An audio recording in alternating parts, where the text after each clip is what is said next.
Meus irmãos, nós vamos abrir a palavra de Deus no Evangelho de Cristo, conforme o relato de Mateus, no capítulo 2. Mateus, capítulo 2.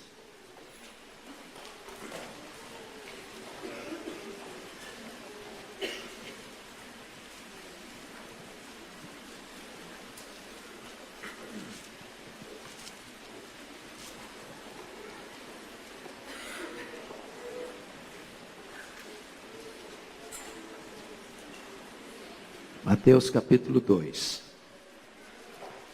está registrado assim: tendo Jesus nascido em Belém da Judeia, em dias do rei Herodes, eis que vieram uns magos do Oriente a Jerusalém, e perguntavam: onde está o recém-nascido rei dos judeus? Porque vimos a sua estrela no Oriente e viemos para adorá-lo. Tendo ouvido isso, alarmou-se o rei Herodes, e com ele toda Jerusalém. Então, convocando todos os principais sacerdotes e escribas do povo, indagava deles onde o Cristo deveria nascer. Em Belém da Judeia, responderam eles, porque assim está escrito por intermédio do profeta: e tu, Belém, terra de Judá, não és de modo algum a menor entre as principais de Judá, porque de ti sairá o guia que há de apacentar a meu povo Israel. Com isto Herodes, tendo chamado secretamente os magos, inquiriu deles com precisão quanto ao tempo em que a estrela aparecera. E enviando-os a Belém, disse-lhes: ide informar-vos cuidadosamente a respeito do menino. E quando o tiverdes encontrado, avisai-me, para eu também ir adorá-lo. Depois de ouvirem o rei, partiram. E eis que a estrela que viram no Oriente os precedia, até que, chegando, parou sobre onde estava o menino. E vendo eles a estrela, alegraram-se com grande e intenso júbilo. Entrando na casa, viram o menino com Maria sua mãe. Prostrando-se, o adoraram. E abrindo seus tesouros, entregaram-lhe suas ofertas: ouro, incenso e mirra. Sendo por divina advertência prevenidos em sonho para não voltarem à presença de Herodes, regressaram por outro caminho à sua terra. Tendo eles partido, eis que apareceu um anjo do Senhor a José em sonho, e disse: dispõe-te, toma o menino e sua mãe, foge para o Egito, e permanece lá até que eu te avise, porque Herodes há de procurar o menino para o matar. Dispondo-se ele, tomou de noite o menino e sua mãe, e partiu para o Egito, e lá ficou até a morte de Herodes, para que se cumprisse o que fora dito pelo Senhor por intermédio do profeta: do Egito chamei o meu filho. Vendo-se iludido pelos magos, enfureceu-se Herodes grandemente, e mandou matar todos os meninos de Belém e de todos os seus arredores, de 2 anos para baixo, conforme o tempo do qual com precisão se informara dos magos. Então se cumpriu o que fora dito por intermédio do profeta Jeremias. Ouviu-se um clamor em Ramá, pranto, choro e grande lamento. Era Raquel chorando por seus filhos, e inconsolável porque não mais existem. Tendo Herodes morrido, eis que um anjo do Senhor apareceu em sonho a José do Egito, a José no Egito, e lhe disse: dispõe-te, toma o menino e sua mãe, e vai para a terra de Israel, porque já morreram os que atentavam contra a vida do menino. Dispôs-se ele, tomou o menino e sua mãe, e regressou à terra de Israel. Tendo, porém, ouvido que Arquelau reinava na Judeia em lugar de seu pai Herodes, temeu ir para lá, e por divina advertência, prevenido em sonho, retirou-se para as regiões da Galileia, e foi habitar numa cidade chamada Nazaré, para que se cumprisse o que fora dito por intermédio dos profetas: ele será chamado Nazareno. Amém.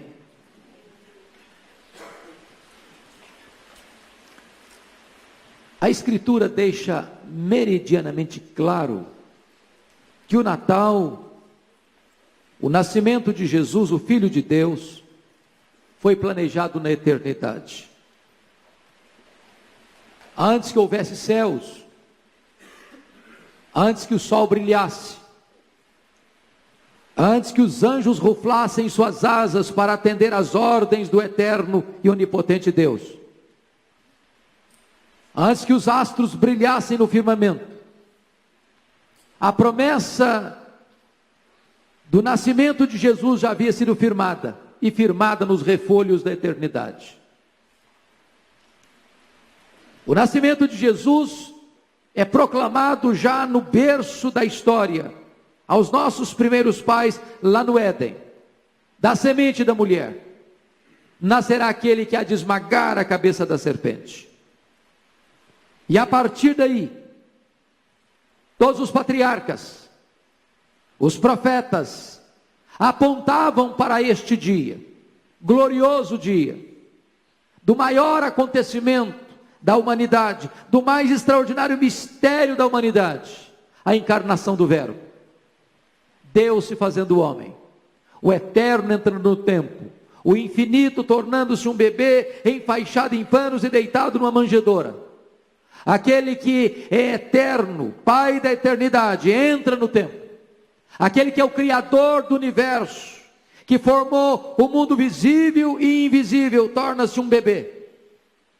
Aquele que é o Rei dos reis, o Senhor dos senhores, nasce numa manjedoura. Que glorioso mistério! Deus se fazendo homem, o eterno entrando no tempo, o infinito tornando-se finito, o Deus eterno vestindo pele humana para vir habitar entre nós. Jesus Cristo, então, é prometido. E diz a Escritura que a história da humanidade até Ele é uma espécie de prelúdio, é uma espécie de preparação.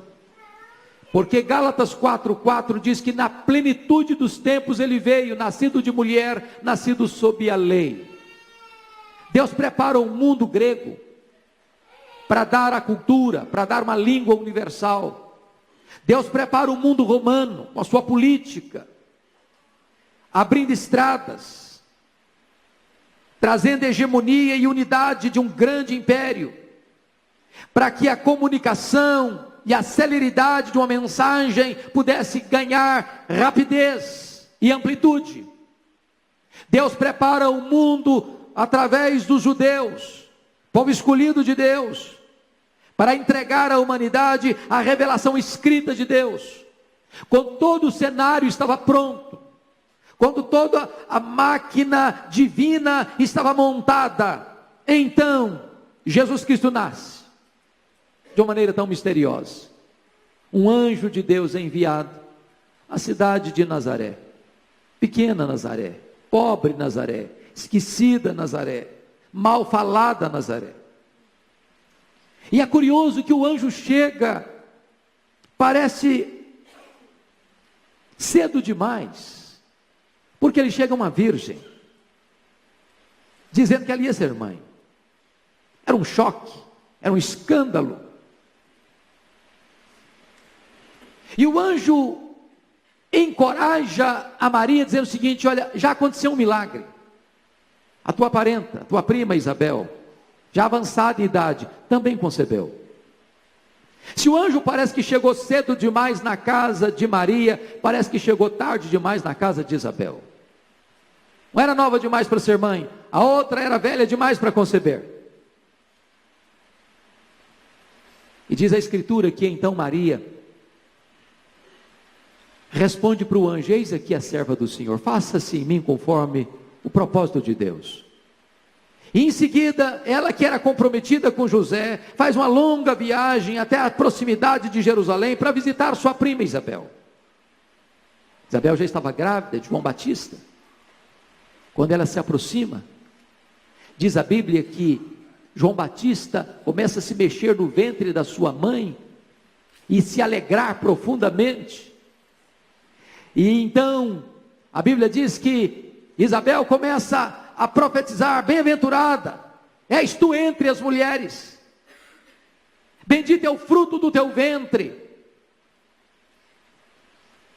E diz a Escritura que Maria fica ali com a sua prima, talvez até o nascimento de João Batista, e retorna a Nazaré. Quando ela retorna a Nazaré, a gravidez dela é notória, não dá para esconder. Nem José sabia ainda os detalhes daquela visitação angelical. José era noivo de Maria. Maria começava certamente a ser alvo de comentários maliciosos. José não quer infamar Maria, porque se a infamasse, ele poderia levá-la até a uma execução, a ser apedrejada. Era a cultura da sua época. Mas diz a Escritura que, sendo ele um homem justo, resolve fugir secretamente para não incriminar Maria. Quando um anjo de Deus aparece para ele e diz: José, não temas receber Maria tua mulher, porque o que nela foi gerado é obra do Espírito Santo. Mas diz a Escritura que o Messias deveria nascer em Belém da Judéia. E José e Maria moravam em Nazaré. Nazaré ficava no norte, Belém da Judéia ficava no sul. O projeto de Deus não pode ser frustrado, a profecia não pode cair por terra. E Deus move o Império Romano para que o imperador César Augusto estabelecesse um recenseamento, e cada cidadão deveria se recensear na sua terra natal. E diz a Bíblia que José era filho de Davi, era da família de Davi, e ele tinha que se recensear em Belém. E você pode perguntar: mas por que Maria tem que ir junto com José, se só José tem que se recensear? Por que Maria, no final da gravidez, teria que acompanhar seu marido numa viagem tão longa, tão difícil? A Bíblia não diz por quê, mas há uma inferência muito clara. Maria, a essas alturas, está sendo alvo dos mais maliciosos comentários. Como explicar a gravidez de Maria? E certamente José a leva para tirá-la daquele ambiente de hostilidade, para tirá-la daquele ambiente de suspeita, para tirá-la daquele ambiente de críticas tão acres, tão pesadas. E ao chegar, diz a Escritura, em Belém, a cidade já estava aqui, era pequena, estava extremamente povoada, não havia hospedaria suficiente, e não encontrar lugar na hospedaria, mas isso tinha um propósito. Ele teve que nascer numa estrebaria, numa manjedoura, num lugar onde os animais comiam, numa gruta.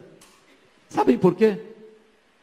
Porque uma estrebaria é o lugar adequado para um cordeiro nascer. E ele entrou no mundo como cordeiro de Deus.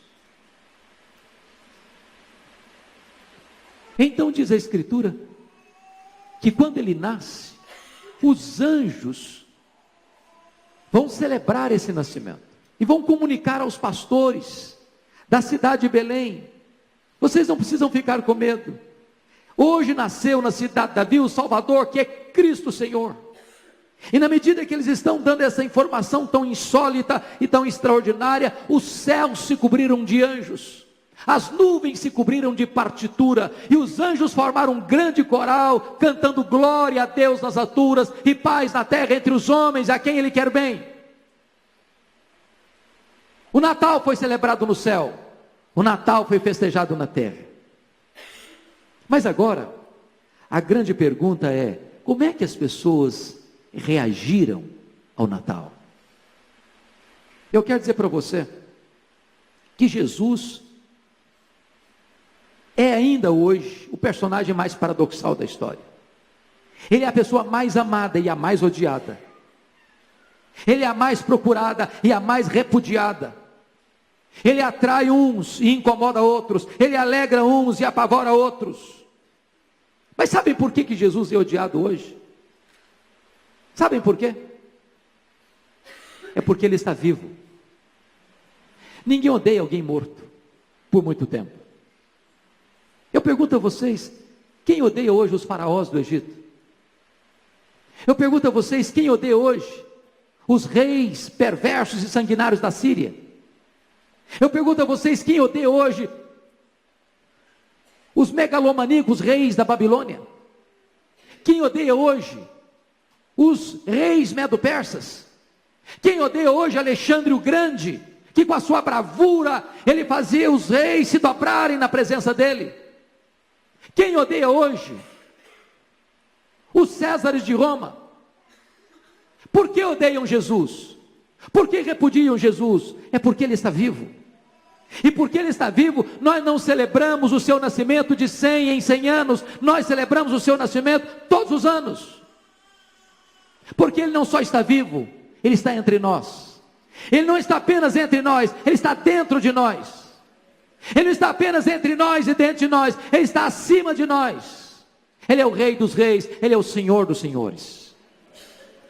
Mas eu quero lhes dizer que, recuando no tempo, é importante entender que quando Jesus nasceu, aconteceram 3 reações ao seu nascimento. E eu entendo que essas 3 reações são ainda hoje as reações em relação a Jesus. A humanidade está dividida nesses 3 grupos. O primeiro grupo é daqueles que repudiam Jesus, que hostilizam Jesus, que odeiam Jesus, que ficam profundamente incomodadas com Jesus. O segundo grupo é o grupo daqueles que são indiferentes, daqueles que conhecem, daqueles que têm luz na cabeça, daqueles que têm todas as informações necessárias para saberem por que ele nasceu, onde ele nasceu, para que ele veio ao mundo, mas não se movem para adorá-lo, não se curvam, não se prostram, não o servem, não o adoram. O terceiro grupo é daqueles que vêm para adorá-lo, daqueles que resolvem apresentar a ele seus tesouros, ouro, incenso e mirra. Vamos ver quais são essas 3 reações, com a Bíblia aberta comigo, por favor.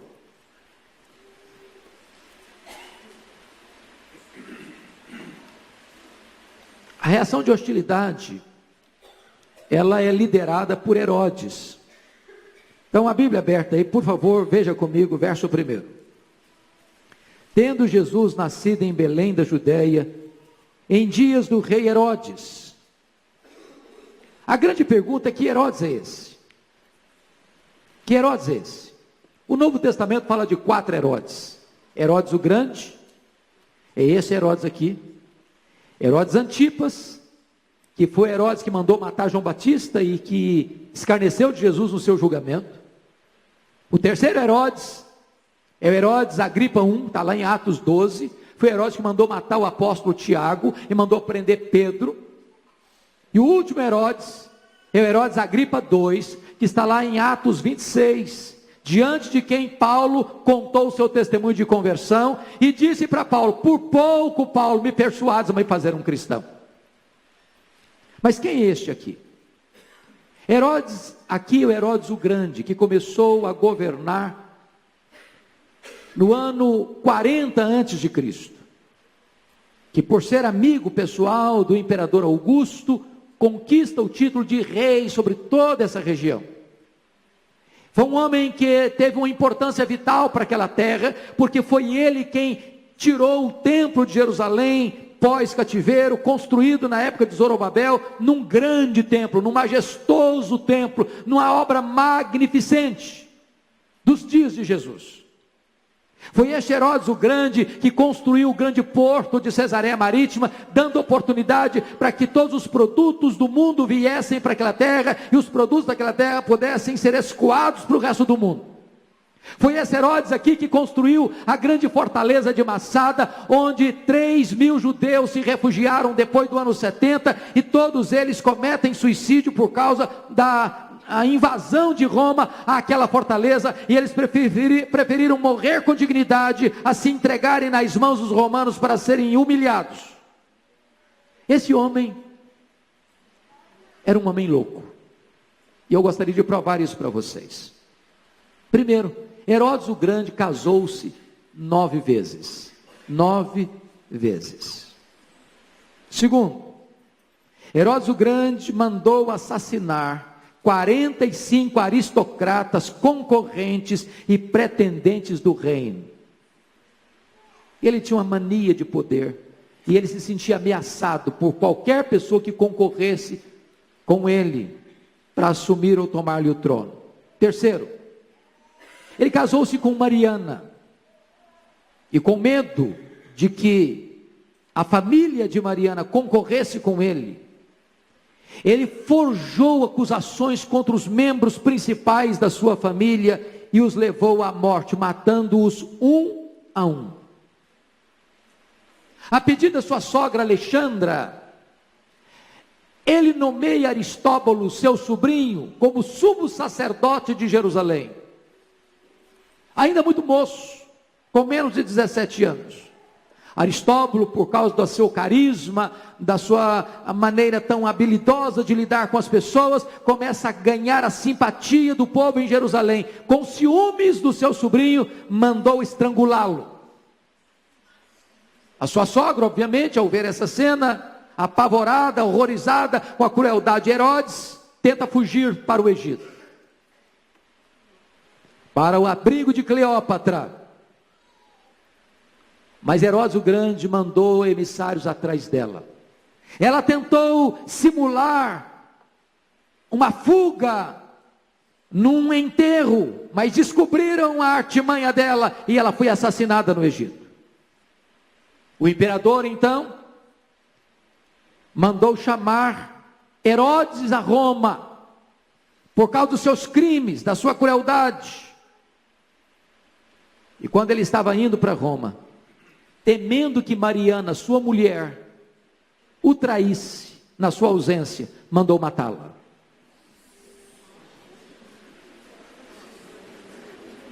Ele tentou remediar este mal, mandando seus 2 filhos para Roma, Alexandre e Aristóbulo, estudarem em Roma. Salomé, sua irmã, do seu mesmo estofo moral, disse-lhe o seguinte: seus filhos virão de Roma mais preparados do que você, e ao voltarem de Roma, eles assumirão o seu reino. Ele não teve dúvidas, mandou estrangular os seus 2 filhos. Augusto, o imperador, fez proclamar a seguinte notícia: é melhor ser um porco do que ser filho do rei Herodes. Foi esse rei que ficou alarmado quando recebe a notícia dos magos de que havia nascido um menino destinado a ser rei dos judeus. Só assim você consegue entender o que está escrito no verso 3. Você pode ler o verso 3 comigo? Tendo ouvido isso, alarmou-se o rei Herodes e com ele toda a Jerusalém. O que é curioso, que 5 dias antes de morrer na estância hidromineral de Jericó, que ele mesmo construíra, mandou matar um de seus filhos, Antípater, para que este não tomasse o seu trono. Percebendo que sua morte geraria alegria ao povo, ele já estava em declínio em relação aos judeus, ele fez a sua irmã Salomé prometer-lhe que prenderia e mataria uma pessoa de cada família nobre, e então haveria choro na sua morte. Agora você vai entender comigo porque que este homem está tão hostil a Jesus. Então, com a sua Bíblia aberta, nós vamos ver que sinais ele demonstra de hostilidade a Jesus Cristo. Primeiro, confira comigo o verso 3 de novo. Ele está alarmado, é um pânico.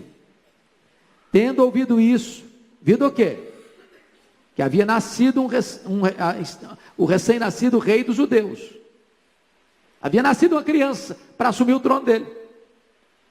E ele era o rei dos judeus. E aí que você vai entender por que toda Jerusalém fica alarmada. Porque não é motivo para ficar alarmado, um rei alarmado, uma cidade alarmada, porque o menino nasceu destinado a ser um rei. Por que Jerusalém está alarmada? Não está alarmada porque Jerusalém está alarmada. Está alarmada porque conhece a característica do seu rei, sabendo da crueldade dele, das atrocidades que poderiam advir desse fato. Segunda coisa, veja você a curiosidade de Faraó, versículo 4. Então, convocando todos os principais sacerdotes e escribas. Eu chamo a sua atenção para todos. Ele não mandou convocar meia dúzia, ou a liderança maior, ou a maioria. Ele mandou convocar todos. Todos. Todos aqui representa a totalidade do sinédrio, que era formada de 70 pessoas, liderada pelo presidente, que era o sumo sacerdote. Por que ele convoca todos? Porque ele não quer cometer o erro estratégico de que a informação venha truncada ou deficiente. Ele quer uma informação precisa de onde esse menino nasceu. Ele quer eliminá-lo, ele quer matá-lo. Terceiro, veja a sagacidade dele no verso 7. Com isto, Herodes, tendo chamado secretamente os magos, frise a expressão secretamente. Isso é sutileza. Secretamente os magos, inquiriu deles com quê? Com precisão, quanto ao tempo em que a estrela aparecer. O que ele está querendo pegar aqui? Informação da idade desse menino. Se a estrela apareceu quando o menino nasceu, se os magos informam com precisão quando a estrela apareceu, ele tem uma noção de que idade já tem esse menino. Então, na hora de persegui-lo, ele já tem um mapa na mão, ele já tem pistas na mão para eliminar esse menino. Notem ainda, quarto lugar. Veja comigo a estratégia sutil dele, no versículo 8, parte A. E enviando-os, ou seja, enviando os magos a Belém, disse-lhes: ide informar-vos de que maneira? Cuidadosamente a respeito do menino. Então agora ele quer fazer dos magos que vieram do Oriente seus embaixadores, para que eles tenham informações precisas, detalhadas, meticulosas. Ele quer tomar todas as medidas necessárias para cercar, encurralar e emparedar esse menino. Ainda, quinto lugar, veja a dissimulação dele, parte B do versículo 8. E quando tiverdes encontrado, avisai-me, para eu também ir adorá-lo. Aqui a hipocrisia transbordou.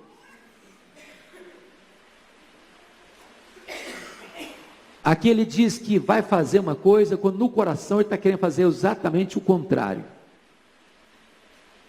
Agora veja você a crueldade dele, versículo 13, você pode ler o 13 comigo?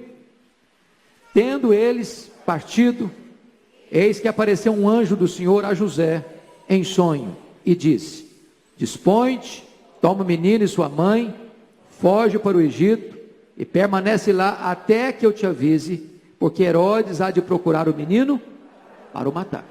Ele não está querendo adorar coisa nenhuma, ele vai procurar o menino, não é para adorá-lo, ele vai procurar o menino para matá-lo, para matá-lo.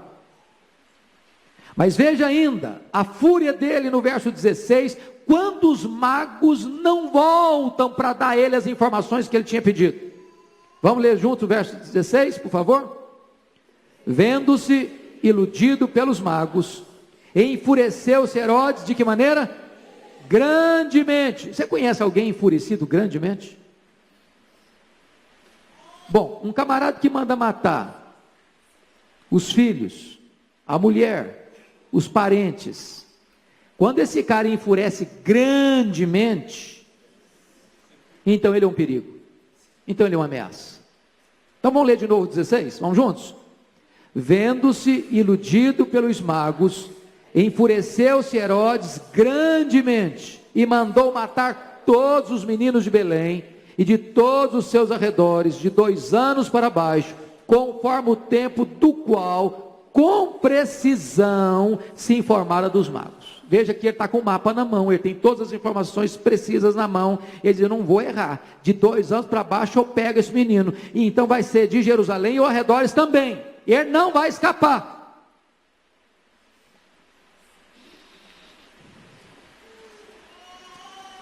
Mas irmãos, eu tenho uma notícia boa. é que todos aqueles que perseguem a Jesus terminam mal. Terminam mal. Ninguém luta contra o eterno e prevalece. Ninguém resiste ao Filho de Deus e fica de pé. Na linguagem do profeta Daniel, capítulo 2, os reinos do mundo que se opõem a ele viram uma pedra, não lavrada por mãos, e vai tocar nessa estátua dos reinos, e tudo vai virar pó. Vai virar pó. Olha o que é que acontece com Herodes? Veja o versículo 19 comigo. Tendo Herodes morrido. Agora olha o verso 20, parte B. Porque já morreram os que atentavam contra a vida do menino. Aqueles que perseguem a Jesus, aqueles que hostilizam a Jesus, aqueles que rejeitam a Jesus, aqueles que perseguem a Jesus, eles vão ter um fim trágico.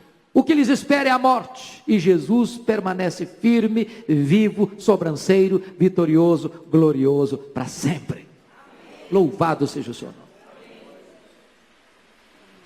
Mas agora, eu queria que você olhasse comigo a outra reação, a reação da indiferença.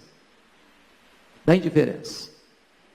E confira comigo, por favor, o versículo de número 4, e 5 e 6. Vamos juntos, 4 a 6, por favor. Então, só um pouquinho. Vamos fazer bonito? Vamos ler todo mundo junto? Vamos ler todo mundo animado? Não é para quem está passando na rua ouvir, porque aqui está fechadinho. Mas para a gente ouvir. Vamos juntos?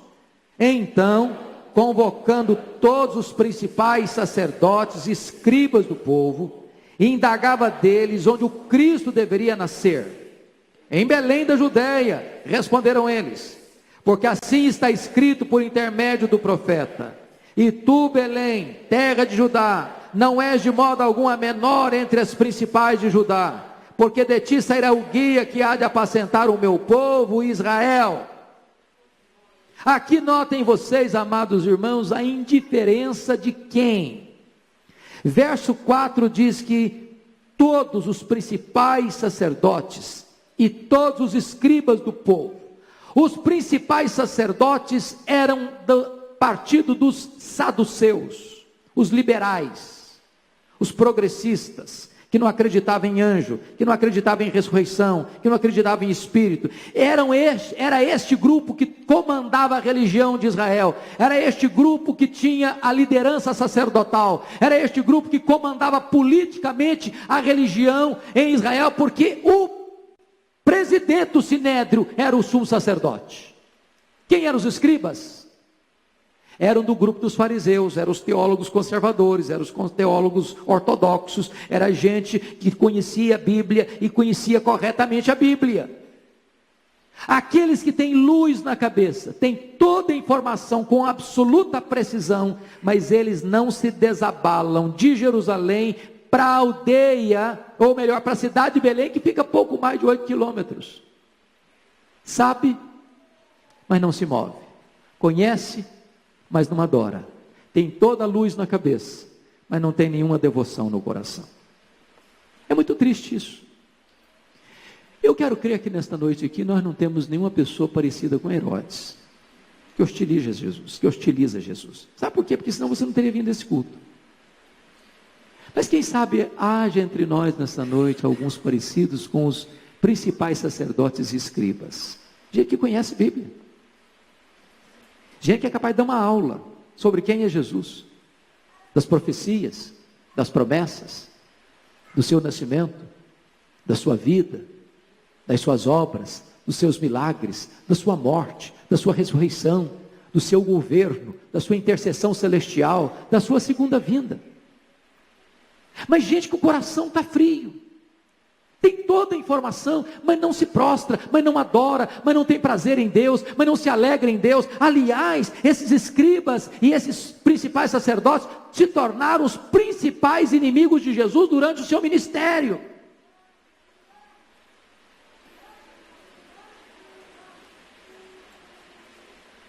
É triste isso. A minha oração é que você que conhece a verdade de Deus, conhece a história do Natal, conhece a Escritura, conhece a palavra de Deus, não seja alguém indiferente.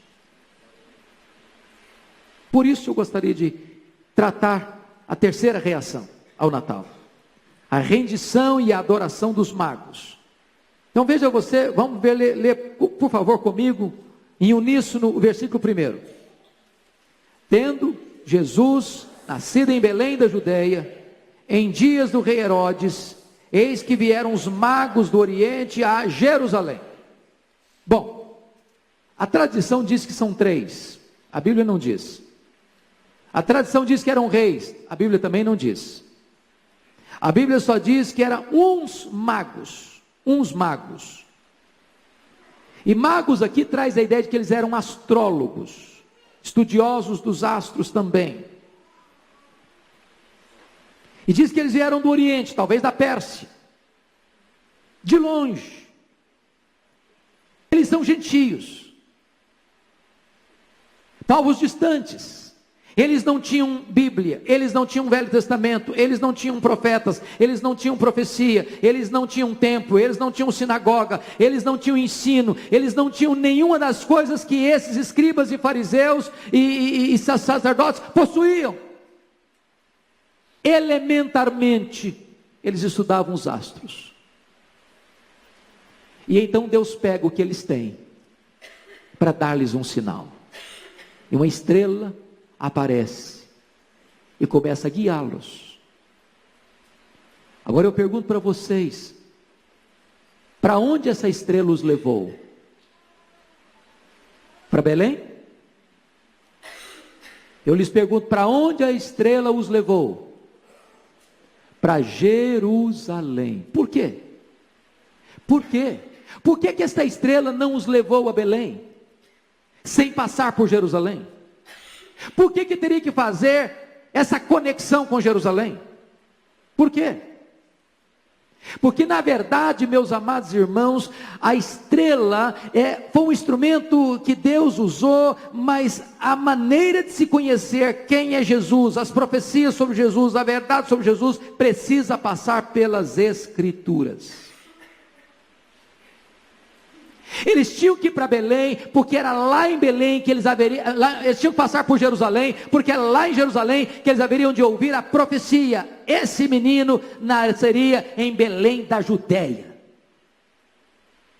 Você quer conhecer a Jesus? Você tem que voltar para a Escritura. Você quer conhecer acerca da obra de Jesus? Você tem que voltar para a Escritura. Você quer conhecer por que Jesus veio ao mundo? Você tem que olhar para a Escritura. Você quer saber por que ele veio e nasceu na manjedoura? Você tem que olhar para a Escritura. Você quer saber por que ele cresceu na carpintaria? Você tem que olhar para a Escritura. Você quer saber por que ele morreu na cruz? Você tem que olhar para a Escritura. Você quer saber por que o túmulo dele estava vazio? Você tem que olhar para a Escritura. Você quer saber por que ele voltou para o céu? Você tem que olhar para a Escritura. Você quer saber por que ele vai voltar? Você tem que olhar para a Escritura. É a Bíblia que nos fala de Jesus. É nela que nós conhecemos quem é o Filho de Deus. Mas notem, diz a Escritura que ao ouvirem a palavra de Deus em Jerusalém, diz o verso de número 9, depois de ouvir o rei, partiram de Jerusalém, e eis que a estrela que viram no Oriente os precedia. Agora estão com a palavra de Deus na mão, agora estão com a profecia no coração, até que chegando parou sobre onde estava o menino. Olha a reação deles no verso 10. E vendo eles a estrela, alegraram-se com grande e intenso júbilo. Enquanto Herodes está furioso, eles estão desfrutando de uma alegria, de intenso júbilo. É assim com Jesus. Vocês acham que hoje a gente hostiliza Jesus? Vocês acham que hoje, quando as pessoas matam um crente, a quem que eles odeiam na verdade? É a Jesus. Pode ter certeza disso. Não é o cristão que o mundo odeia, eles odeiam Jesus no cristão. Quando eles perseguem a igreja, não é a igreja propriamente que eles querem perseguir o Jesus que é o cabeça da igreja. E assim que Jesus entende, quando diz para Saulo lá no caminho de Damasco: Saulo, Saulo, por que me persegues? Mas veja comigo, por favor, a atitude deles no verso 11. Você pode ler o 11 comigo, uma voz bem clara. Entrando na casa, viram o menino com Maria, sua mãe. Prostrando-se, o adoraram. E abrindo seus tesouros, entregaram-lhe suas ofertas: ouro, incenso e mirra. Vamos entender uma coisa aqui. Entrando aonde? Na casa. Claro, Jesus não está mais na estrebaria. Não está mais na manjedoura. Até porque esse momento aqui deve ter sido 2 anos aproximadamente depois do nascimento de Jesus. O que é curioso é que eles ainda estão em Belém. Por que Belém? Porque sendo ele o pão da vida, teria que nascer na casa do pão. Belém significa casa do pão. Sendo ele filho de Davi, à luz da profecia, ele teria que nascer na casa de Davi, na cidade de Davi, que é Belém. Eu estava lá. Agora observe mais, que eles entraram na casa, viram o menino com Maria, sua mãe, e eles se prostram e adoram não Maria, mas adoram o menino. Eles não adoram Maria. Eles sabem distinguir com muita clareza a quem eles precisam adorar. Maria é uma mulher honrada. Ela foi escolhida por Deus para ser a mãe do Salvador. Ela é uma mulher bem-aventurada, não acima das mulheres, mas ela é bem-aventurada entre as mulheres. Mas a melhor maneira de honrar Maria é não ir além do que a Escritura nos fala acerca dela, nem ficar aquém. Eles não adoraram Maria, eles adoraram o menino. E notem vocês que profeticamente eles entregam seus tesouros a Jesus: ouro, incenso e mirra. Ora, o ouro representa que ele é um presente próprio para os reis, representa que eles entendem o tríplice ofício de Cristo, ele é o rei dos reis. Incenso era um produto aromático usado, por exemplo, pelos sacerdotes, quando levavam lá no altar do incenso, que representa as orações dos santos que sobem à presença de Deus.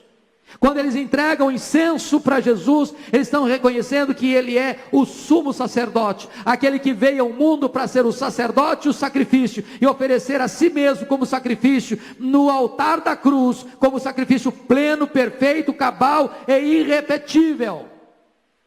Quando eles entregam mirra, mirra também é uma essência, é um perfume, via de regra usado para embalsamar as pessoas que morriam, representando que ele é o profeta de Deus que veio, o profeta de Deus que trouxe a mensagem, e ele próprio é a mensagem, que ao morrer na cruz e ressuscitar dentre os mortos, ele seria de fato o Salvador do mundo, o nosso grande Deus e Redentor. Eles entendem isso. O que é maravilhoso é o que está escrito no verso 12. Você pode ler o 12 comigo? Sendo, por divina advertência, prevenidos em sonho, para não voltarem à presença de Herodes, regressaram por outro caminho à sua terra. Deixa eu dizer uma coisa para você: toda pessoa que encontra Jesus, retorna por um outro caminho. A vida muda, a conduta muda, o coração muda, a mente muda, os valores mudam, os conceitos mudam, e não dá para andar mais na mesma estrada, é preciso voltar para um outro caminho. Hoje eu gostaria de fazer uma pergunta para você: qual tem sido a sua reação em relação a Jesus? Estamos chegando mais um Natal. O que é Natal? Cultura brasileira enfeita as ruas, bota luzes na praça, as lojas ficam enfeitadas. É bem verdade que esse ano não estão tão enfeitadas assim. Você chama a família, faz amigo X, troca presentes. De vez em quando a gente escuta um bom musical como hoje à noite. Mas e aí? Que postura você tem tomado em relação a Jesus? Eu sei que você não é um Herodes, louvado seja Deus, eu tenho certeza disso. Você não chega tanto. Mas quem sabe haja entre nós aqui alguns escribas e sacerdotes. Sabem tudo, conhecem Bíblia, nasceram num berço evangélico, sabem repetir essa história, a exaustão, sabe os detalhes. É em Belém da Judéia. Não pode ser em outro lugar, a Bíblia está dizendo isso. E você cita a Bíblia, você conhece a Bíblia, você lê Bíblia, você ensina a Bíblia, mas esse negócio já não mexe mais com o seu coração. Não mexe mais com a sua vida. Você não se desabala para ir a Jesus, para adorar a Jesus, para servir a Jesus, para se alegrar em Jesus, para proclamar a Jesus. Quem sabe hoje a gente possa ser movido, estimulado, encorajado por esses magos, por esses gentios, por esses que não conheciam, e Deus lhes dá uma revelação tão simples, tão elementar, para que essa revelação elementar, uma estrela, um astro, pudesse levá-los à palavra de Deus. E quando eles encontram a palavra de Deus, eles olham para Jesus, eles se curvam diante de Jesus, eles professam que Jesus é o Rei dos Reis, é o sumo sacerdote, é o supremo profeta, eles o adoram. Quem sabe você nesta noite possa assumir esse compromisso nesse Natal. Eu vou me prostrar a Jesus, eu vou adorar o meu Senhor,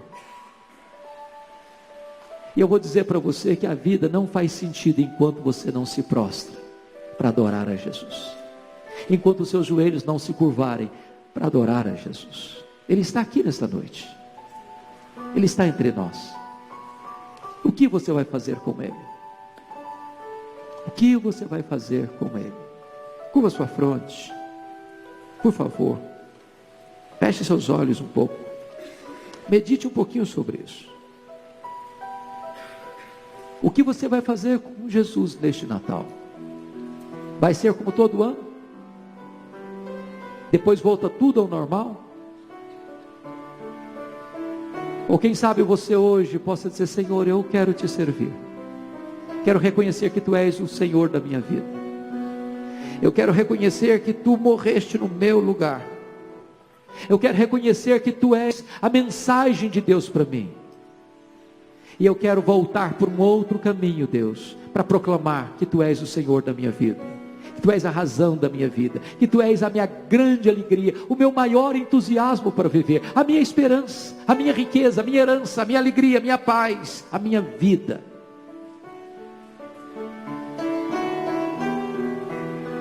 Ó Deus bendito, Deus de toda graça, louvado seja o Teu nome, porque lá na eternidade, antes que houvesse o mundo, o Natal já havia sido planejado. O Verbo que criou todas as coisas, que sustenta todas as coisas pela palavra do seu poder, num conselho da Trindade eterna, resolveu vir ao mundo, se encarnar e habitar entre nós, cheio de graça e de verdade. Que verdade sublime, que verdade gloriosa, que mistério grandioso. O Verbo se fazendo carne, Deus se fazendo homem, o eterno entrando no tempo, o infinito entrando na finitude, se tornando um bebê, enfaixado em panos, deitado numa manjedoura. Glória ao Teu nome, porque Jesus veio ao mundo. Glória ao Teu nome, porque Ele foi um de nós, exceto no pecado. Glória ao Teu nome, porque Ele nasceu para morrer e morreu pelos nossos pecados. Glória ao Teu nome, porque a Sua morte não foi um acidente, mas também a Sua ressurreição não foi uma surpresa. Glória ao Teu nome, porque Ele está vivo, porque Ele está aqui nesta igreja, nesta noite, digno de ser adorado. Glória ao teu nome, também porque Ele está à tua destra, na tua majestade, como governador do universo, como Senhor dos senhores, governando os destinos da história, das nações, da igreja e da nossa vida. Glória ao teu nome, porque Ele há de voltar com grande poder e glória, para nos buscar, para reinarmos com Ele para sempre e sempre e sempre. Deus gera no nosso coração nesta noite profundo quebrantamento, gera também no nosso coração nesta noite profunda alegria, leva o nosso coração a nos dobrarmos nesta noite diante de Jesus, para oferecer a Ele o ouro, o incenso e a mirra, para entregarmos a Ele o nosso próprio coração. Que seja assim, Senhor, para a glória do teu nome, em nome de Jesus. Aleluia. Amém. Amém.